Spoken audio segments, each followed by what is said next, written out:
Oh,吓死我了. That was scary, guys. I'm scared. Alright, guys. Welcome to the long-awaited G-Wolves video.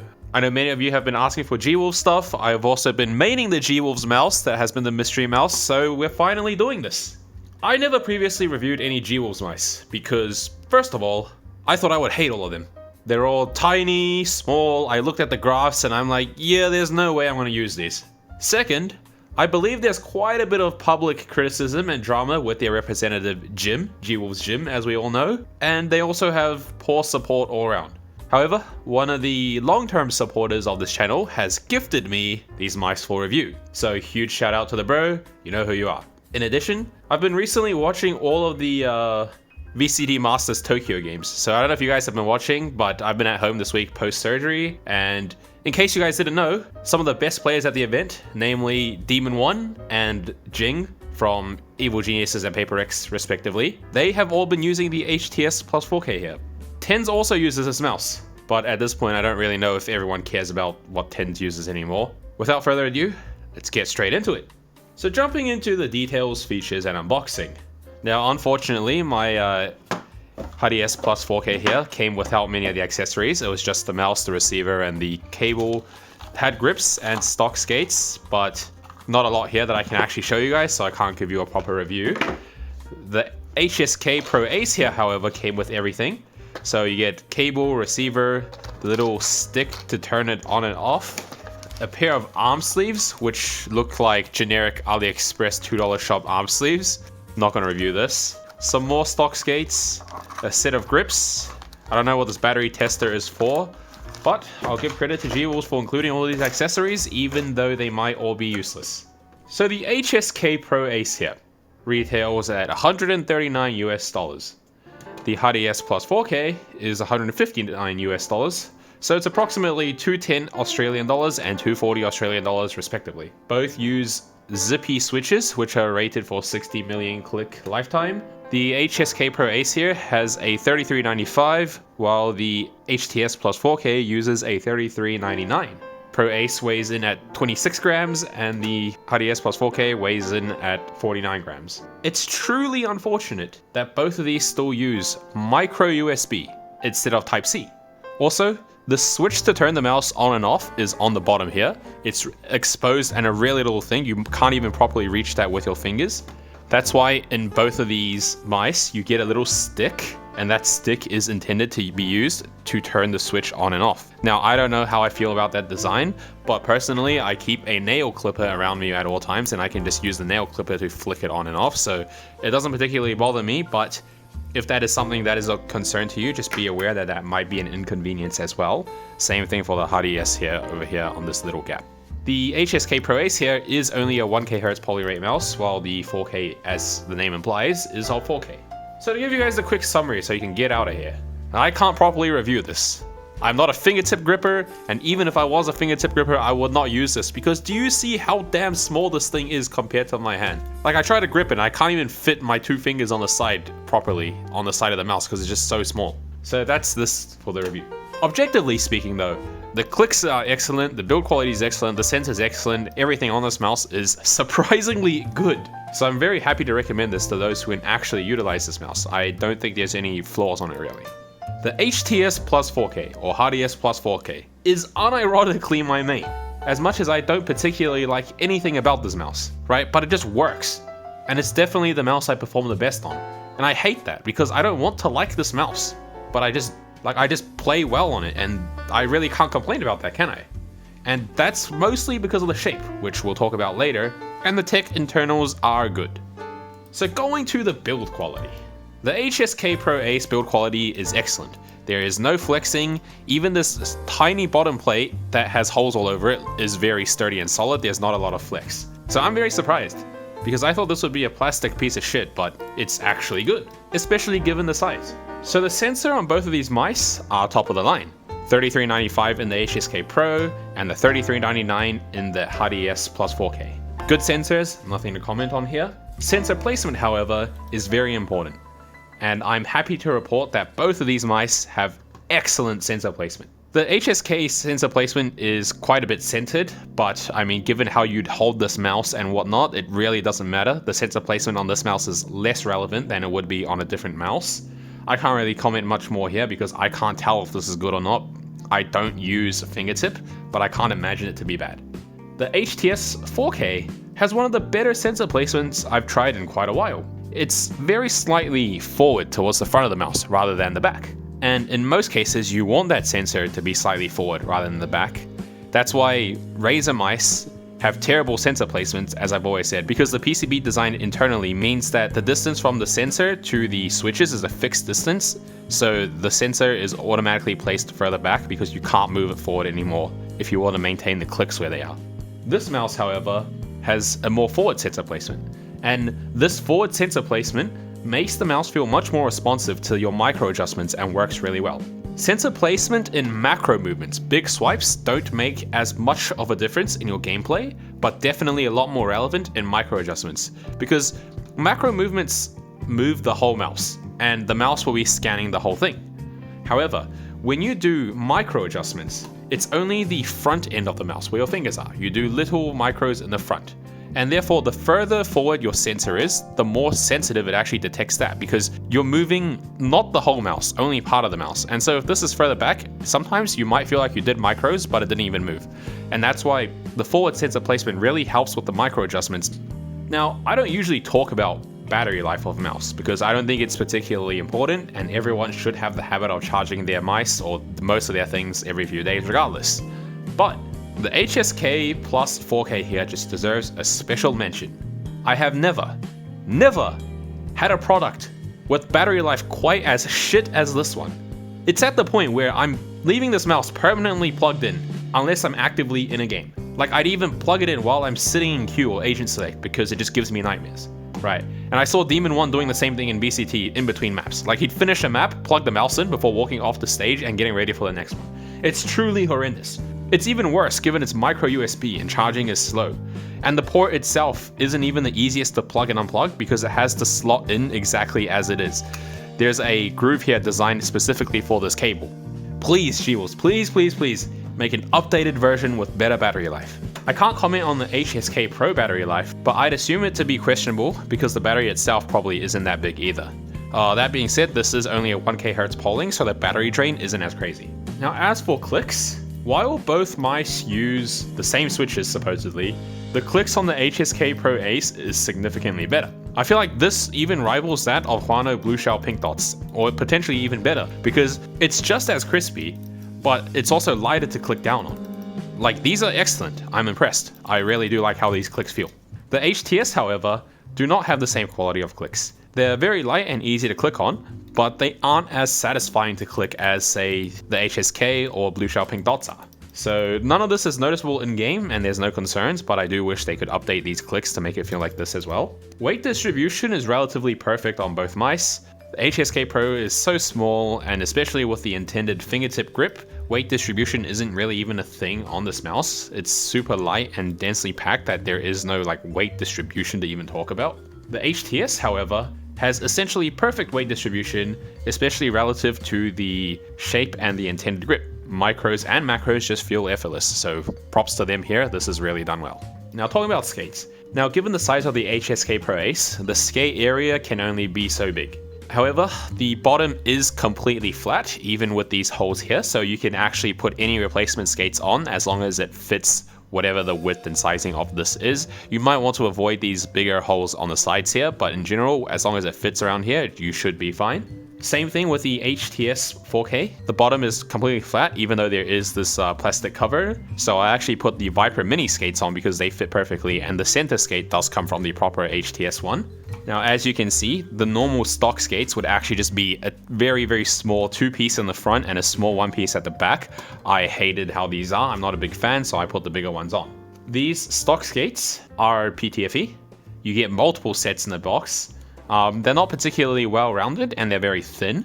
I am not a fan of that. However, they are quite fast. So I would even say these are faster than the core pads. Just because skates are fast does not mean it has to have bad control. Tiger Ice, for example, is a fast skate but has good control. These are fast, but control is quite poor. So I do recommend replacing these with a different set of skates. If you want faster, get Tiger Ice or something. If you want perfect balance between speed and control, which is what I think core pads are, then get core pads. However, I just think that the stock skates really aren't worth using. So as for shape and comparisons, this is the most important part of this video. The HSK Pro Ace I don't need to say much on. As you can see, it's a fingertip grip only mouse, and I really haven't tried anything similar. I know the M2K would be the other mouse that people are interested in, but I haven't tried that myself. I can't even use these to begin with because these are just too small. But I do think in order to use this, you need to not only be a fingertip gripper, but you also have to have small hands. Because even if I try to fingertip this, there just isn't enough height on the side of the mouse here for my fingers to rest on to properly fingertip grip that. So yes, it's a fingertip grip mouse, but I can't even fingertip this because it's too small. You need fingertip plus small hands for this. The HTS plus 4K HTS Plus is a truly magical shape. The first time I ever looked at the ELO shapes diagrams for this mouse, I was like, man, I'm gonna hate this, it's too small. And then I received it, I picked it up out of the box, and I said, man, this build quality seems shit, the mouse is tiny, the skate design sucks, this is probably a mouse I'll play with for like 2 death matches before boxing it up again, I hate it.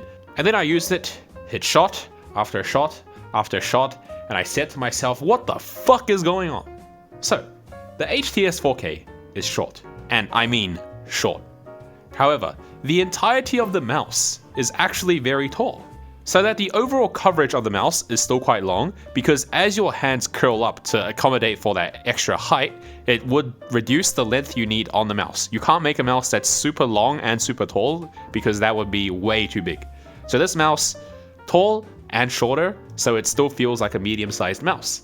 In fact, the mouse is taller than the maximum height of the XM2W, the Atlantis, the Pulsar X2. It's the same height as the Superlight or the Zowie ZA13 even. So what does this mean? Well, because it's tall enough, I can get more of that palm-filling feel and stability that I was seeking from a mouse that has a hump. It's crazy how much a 1 or 2 millimeter height difference can make to the feeling when you hold the mouse in your hand, because the slightly lower mice, like the XM2WE or the Atlantis sometimes, at 38 millimeters tall, means that I can occasionally lose palm contact entirely with the back of the mouse when I relax my hands. The HTS here, at 40 millimeters tall, means that I'll never lose that contact. Even if sometimes it feels a bit looser, I'm always going to have that contact. And no contact versus contact but loose is 2 different worlds apart. So it just reconfirms to me that the X2H might be exactly what I've been waiting for, because that mouse is supposed to be even taller. In addition, the rear of this mouse perfectly slopes down into the remainder of your hand, the back part of your palm here, and it feels super easy to push upwards when you need to. And because the overall mouse is short, right, you have room inside your hand internally to make micro adjustments with your fingers. Even if I'm a claw gripper, pushing down on the back of the mouse, keeping it stable on the rear, I can still do the micro adjustments I need to with my fingers. And lastly, because the mouse is short, my fingers naturally grip really far towards the front of the mouse. So it makes micro adjustments even easier, because there's relatively less resistance on the things I need to move. Keep in mind that it's just simple physics. The less mass in front of the mouse beyond your fingertips where the force is applied, the less force you need to actually move it. There's less mass in the front here, and therefore there's just less stuff for me to move around, and therefore micros are a lot easier with my fingertips. I'm probably making a lot of micro adjustments that I'm not even consciously aware of, which is what's resulting in me hitting all these high precision shots. Also, the distance between my thumb and the index finger here on the left click is very minimal. That's because the sides aren't heavily curved and the button height is just right. So this doesn't force me into a fixed position aggressive claw, while my fingers have to also come curl up or be extended forward. Therefore, the synergy between the thumb and the index finger for clicking down just works magically. Like, it maximizes that pinching feeling I was talking about in all my other videos about why claw grip and how you should try to aim and whatever. Right, that pinching feeling is really accurate here, and it really just feels like I can hit all my shots. The shape is truly wonderful, and even those of us with large hands like myself should find this enjoyable. So that's provided you are a claw gripper and you're used to these smaller mice rather than a big hand person trying to find a big mouse that they can wrap their whole hand around. So speaking of that, I do want to take a moment to talk about how people's preferences change over time. And as your skill level improves, your aiming mechanics get better, you also change your preferences. I started out as a big hand palm gripper. I mained the Death Adder, the G502, the Rival 600, and finally the EC1. those were like the only mice I ever felt comfortable and fit my hand size. But after I switched from the wired EC1 to the Superlight, I had a huge problem trying to use that mouse. Firstly, it was too light. Second of all, it was too small. I could no longer palm grip it. And I could not figure out how to use it. And so the only way I could control that mouse is by aggressive death clawing the mouse. I made sure at all times when I was using that mouse that I was like hard choking it to make sure I can maintain control. One was due to halving the weight and me not being able to control it, and the other half was due to just having poor grip. And then as I aggressive death clawed a mouse, I practiced and practiced and played and got better and better, and my grip relaxed over time, because there's no way your body constantly maintains a death claw every time you pick up a mouse. That's just not good. Your body is going to relax naturally. There's no way you can keep your forearms tense for that long. Now, back when I was doing that, I also tried the XM1R, and I was like, damn, this shape is good, because it suited my aggressive death claw. But as I got better, I relaxed more and more, and now that's why when I picked up the Pulsar X2 versus the Atlantis about half a year ago, I played better with the X2 than the Atlantis. So now that I'm here with the HTS Plus 4K, I'm at a point where I'm no longer an aggressive death claw, I am now a relaxed claw, because I'm capable of controlling this, and this mouse is now working perfectly. So for those of you who are big hands, you're like, oh, I don't like small mice, I don't like this, I don't like that. Chances are, it's a skill issue. Now, I'm not going to say that you can't get good scores, you can't get good aim on those mice, but I'm just saying you should try all the different types of grips, all the different types of mice, adjust to them properly, learn how to use everything, and then you'll find out what are you actually the best on. If you asked me 3 years ago, I would say, yeah, there's no way I'm going to use this. If you ask me now, yeah, there's no way I'm going to go use the Death Adder V3 anymore. So, who should buy these mice? Now, for the HSK Pro Ace. If you are a fingertip gripper and you want to try a niche fingertip design mouse for fun, then by all means this is your calling. Now as for the HTS Plus 4K, however, I think anyone that likes a tall, humpier mouse that gives you that palm-filling feeling, you'll want to try one of these. I think this mouse would honestly work for all grip types, whether you're a fingertip, a claw, or a palm gripper, and for all hand sizes except for those that are in the extra large range. Like if you're beyond like 22 centimeters or 12 in width or something, then you'll definitely find this mouse too small. But for most people, for 90% of the population, let's say, you'll get this mouse and there's definitely one way or another that you can hold this comfortably. It's truly a magical shape and I'm thoroughly blown away. I set my expectations extremely low, but this was on the other opposite end of the spectrum. Keep in mind, I am a performance-focused person. I don't particularly care about, say, the battery life or this or that, the build quality. Like, as long as it's not at a point where it's affecting my gameplay, then the shape and tech that makes the mouse play better is the most important thing to me. And that's why this fits that criteria, and I can't recommend this enough. However, if you are a person that is worried over QC and customer support, then maybe you should just avoid G-Wolves in general. Once again, I would like to thank the bro for sending these out to me. Some truly unique mice here, and G-Wolves definitely has something going on. I can see why the mouse community still buys their products and says it's good, despite the absolutely atrocious customer support. So hopefully I'll have a chance to review the HTX 4K in the future, which is their most popular mouse. So these are not actually the most popular, the HTXs. I already have doubts about whether I'll like that one or not, because I think that one is truly going to be too low and small. But then again, I said I wouldn't like this, and here I am loving it, so who knows, right? Now, lastly, you might be thinking, didn't you say the Atlantis 4K was the GOAT? Well, yes, it is. But until I get Corpad skates available for the OGV2, I can't truly enjoy that mouse as I should. I also did say, when the tech specs can match up against each other, then the shape of the mouse dictates all. And both of these have top tier specs, but the HTS shape just works a little bit better for me. The Atlantis 4K is definitely the better mouse in terms of everything else, like build quality, skate design, or whatever. And that's why it's the only S Plus tier mouse, because if you watch that video, I said there's just nothing I can possibly complain about. Like on this, you can still complain about build quality, you can complain about battery life and so on, it's micro USB. But on that mouse, there's just literally nothing you can complain about, which is why objectively it has to go into the S Plus tier. However, I play a bit better with this, and that's why I'm going to continue to use this. I hope that G-Wolves can release an updated version of the HTS Plus 4K here. Please use USB-C, give it longer battery life, make the build quality a bit better, maybe opticals or blue shell pink dots or whatever, and then you might have just the perfect mouse as well, an S Plus tier. But until then, see you guys in the next video.